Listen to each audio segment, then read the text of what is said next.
नमस्कार, मैं अमित गोदियाल और आप देख रहे हैं उत्तराखंड हलचल। तो फिर से एक बार एक नए घोटाले के साथ आपके बीच आए हैं। और उत्तराखंड में घोटाले नई बात तो नहीं है, पर किस तरीके से और किस तरीके से अलग अलग विभागों में घोटाले हो रहे हैं, उसी को लेकर पंचायती राज विभाग में ये घोटाले किस तरीके से उसे अंजाम दिया गया, उसकी बात हम करेंगे। और ये पूरा खुलासा आज सुराज सेवा दल के जो प्रदेश अध्यक्ष हैं जोशी जी ने किया है।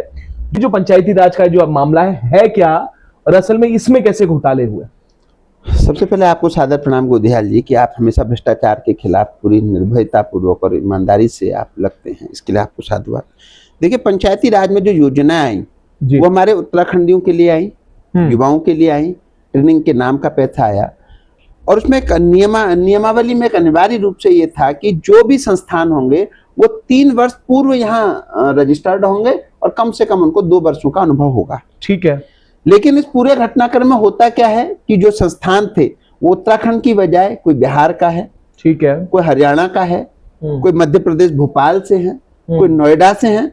और बड़े बड़े, ये देखिए, जैसे मैं आपको दिखाता हूँ शिक्षा, इसमें देखिए शिक्षा, सबसे पहले मैं आपको दिखाता हूँ। देखिए 4 नंबर पॉइंट में लिखा हुआ है कि आवेदक को पंचायत प्रतिनिधियों की क्षमता विकास प्रशिक्षण व क्षेत्र में दिनांक 31/7/2023 को कार्य करते हुए कम से कम 2 वर्ष पूर्ण होने चाहिए। हाँ, मतलब 31/7/2023 का मतलब है विज्ञापन तिथि जो है उस तक 2 साल का एक्सपीरियंस होना चाहिए। ठीक है। लेकिन देखिए ये जो शिक्षा और उसके अलावा अनुभव होना चाहिए और उत्तराखंड में, और देखिए उत्तराखंड राज्य में पंजीकृत हो तथा उनका उत्तराखंड में अपना प्रशासनिक कार्यालय में स्टाफ हो। ठीक है।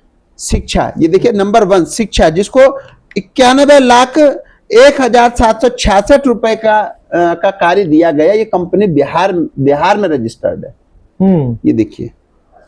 उसके बाद फिर देखिए, मैं आपको फिर दिखाता हूं कि कई ऐसी कंपनियां, शिक्षा के अलावा कई ऐसी कंपनियां हैं जो अलग अलग जगहों पर, जैसे सेंटर फॉर एथिक्स है, इसको 34,26,570 रुपए का दिया गया। ये मध्य प्रदेश की है। ऐसे कई सारे इसमें आप देख लेंगे तो कोई कंपनी उत्तर प्रदेश की है, नोएडा में है, कोई बिहार की है, कोई हरियाणा की है, कोई मध्य प्रदेश की है। तो उत्तराखंडी क्या कर रहे हैं, उत्तराखंड के नाम पर बजट लाया जा रहा है, उत्तराखंडियों के लिए लिया जा रहा है और इसको पूरे पैसे को बंदर बाट लगाने के लिए कागजों में ही झोलमोल कर दिया जा रहा है। इसके कुछ इस तरह जांच होनी चाहिए, सीबीआई जांच होनी चाहिए, ताकि दूध का दूध पानी का पानी हो सके। और जिन अधिकारियों की मिलीभगत से कृत्य हुआ है उन्हें जेल की सलाखों में भेजा जाए, उस पर रिकवरी की जाए। मैं आपको बता दूं कि इसमें 2 बार नियम शर्तें लाई गई और ये बदलाव किए गए।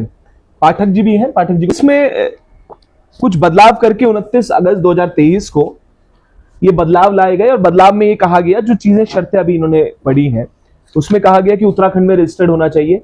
दूसरी चीज एक्सपीरियंस, जो अनुभव, 2 साल का अनुभव, 2 साल का अनुभव, ये दोनों ही चीजें मैंडेटरी थी और नियम शर्तों में थी। और ये खुद पंचायती राज अपनी नियम शर्तों में कहता है, बदलने के बाद जो बदलाव करें उसके बाद ये कह रहा है।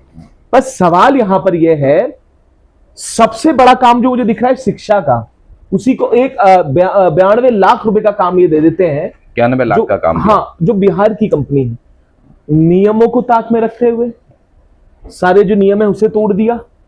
क्या वजह लगती है? पंचायती राज ने बाहर की जो है संस्थाओं को फायदा पहुंचाने के लिए ये काम दिया गया, और जितना बड़ा काम दिया गया वो सारा का सारा जो है बाहर की संस्थाओं को दिया गया। कुछ जो है हरियाणा की संस्थाएं हैं, कुछ दिल्ली की हैं, कुछ बिहार की हैं। हमारे वहाँ की जो उत्तराखंड की जो संस्थाएं थी उनको जो है छोटे छोटे काम दे दिए गए, जबकि बाहर की जो संस्थाएं थी उनको ना तो हमारी भौगोलिक स्थिति के बारे में पता था, ना यहाँ की कोई जियोग्राफिकल कंडीशंस के बारे में पता था। बस इन्होंने जो है हवा में काम कर दिया, आए और इन लोगों ने जो है फटाफट काम करके इनको, और बिल्कुल जल्दी से जल्दी इनका पैसा रिलीज कर दिया गया। दूसरी चीज ये भी पूछूंगा, क्योंकि आप तो बहुत नजदीक से ट्रेनिंग प्रोग्राम्स को देख रहे हैं और इससे पूर्व भी आपने कौशल विकास का अपने सुराज सेवा दल के माध्यम से आवाज उठाई है। ये सवाल ये है कि जो ट्रेनिंग प्रोग्राम्स इसमें कराए गए हैं, इस पर यह भी लिखा गया है कि कितनी धरातल पर चीजें हुई हैं, वो भी बड़ा सवाल है। उसको लेकर क्या कहेंगे आप? उसके लिए तो एक उच्च स्तरीय जांच करी जाए, क्या ग्राम प्रधानों और ग्राम पंचायत के कर्मचारियों ने वाकई ट्रेनिंग ली है, क्योंकि ट्रेनिंग जो है 20-20 दिन में पूरी कर दी गई। बिल्कुल। इस ट्रेनिंग कि शुरुआत करने से पहले ही 25% का पैसा इन्हें एडवांस दे दिया जाता था जी। और ट्रेनिंग खत्म होते ही सारा का सारा पैसा इन्हें दे दिया जाता था। तो एक बहुत जरूरी बात यह है कि इसकी निष्पक्ष जांच करी जाए कि इसमें किन किन अधिकारियों की संलिप्तता है और उन लोगों को सजा दी जाए। तो जोशी जी क्या करेंगे, क्योंकि एक तरफ हमारे जो राइट थे, जो उत्तराखंड के लोगों को काम मिलना था वो नहीं मिला, दूसरी तरफ रोजगार का तो साधन छिना, साथ ही जो पैसा यहां पर रहना था वो बाहर चला गया। ट्रेनिंग भी हुई है या नहीं हुई, वो जैसे बात कर रहे हैं कि 25% पहले ही पेमेंट कर दिया गया, धरातल पर कितनी हुई ये भी नहीं मालूम, और वो तो जांच का विषय है कि जब जांच हो तो पता चले। और दूसरी चीज, ये शायद नियम शर्तें दिखाने के लिए केवल मात्र थी कि ये नियम शर्तें इसलिए बनाई गई कि शायद जब लोग पढ़े तो उन्हें लगे कि हाँ हमारे इनके मतलब के लिए है।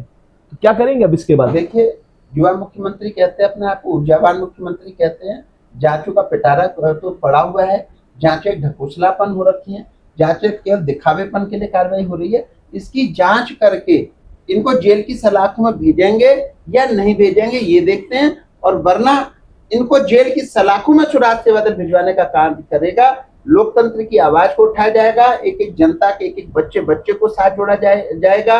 एक लड़ाई लड़ी थी राज्य पाने की, और अब लड़ाई लड़ेंगे राज्य बचाने की। मुख्य आरोपी कौन नजर आते हैं सीधे सीधे? देखिए, 2023-24 में उससे पहले भी एक अधिकारी थे जिनके खिलाफ हमने लड़ाई लड़ी थी, 3 दिन सचिवालय पर धरने पर बैठे थे। उनको आईएएस बनाने का काम कर रही थी राज्य सरकार, जिसे केंद्र सरकार ने उनको नहीं बनाया और आईएएस नहीं बनाया। तो केंद्र सरकार पर हमें विश्वास है, हमें अपने देश के यशस्वी प्रधानमंत्री जी पर पूरा विश्वास है। तो निष्पक्ष तौर से अगर ये लोग संज्ञान नहीं लेंगे तो वो संज्ञान लेंगे और इसको जेल की सलाखों में भेजने का काम करेंगे। जो भी अधिकारी हैं वो समझ चुके हैं आपके माध्यम से, और बहुत जल्दी उन पर कार्रवाई होनी तय है। तो सीधे तौर पर जो अधिकारी का नाम तो नहीं लिया, पर ये बोल दिया है कि 2023-24 में उनके कार्यकाल में डायरेक्टरेट पद पर है, डायरेक्टर है और वर्तमान में भी है। तो वर्तमान में भी जो डायरेक्टर है पंचायती राज, तो अब तो क्लियर मामला ये निकल कर आ जाता है। सवाल ये था कि जिम्मेदारी तय होनी चाहिए थी ना, आपने पेमेंट कैसे कर दी, भुगतान कैसे कर दिया, वो कंपनी को क्यों नहीं चेक करा, और आप पहले भी तमाम देश और दुनिया ने देखा था, तो दोबारा देखेंगे। और मैं आपको बता दूं कि इसमें जो ट्रेनिंग प्रोग्राम था उसमें पंचायत डेवलपमेंट प्लान ट्रेनिंग, उसके साथ साथ जो सॉलिड वेस्ट मैनेजमेंट था, डिजास्टर मैनेजमेंट था, इस जैसी महत्वपूर्ण चीजों पर ट्रेनिंग होनी थी। और ये ट्रेनिंग इसलिए भी जरूरी थी कि जो पंचायत के लोग हैं समझ सके कि आखिर कैसे इन चीजों को फेस करना है। महिला सभाओं में ट्रेनिंग होनी थी, उसके बाद फंक्शनिंग ऑफ स्टैंडिंग कमेटी क्या करती है, उसकी फंक्शनिंग कैसे होती है, उस पर ये ट्रेनिंग होनी थी। तो उस पर भी बंदरबाट का ये खेल शुरू हो गया।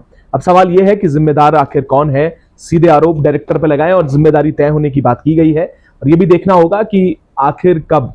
और ये जांच, क्योंकि एक तरफ से अल्टीमेटम भी दिया है और सेंट्रल केंद्र सरकार पे भी बात ये कही है कि वो केंद्र सरकार इस पर कुछ डिसीजन लेगी।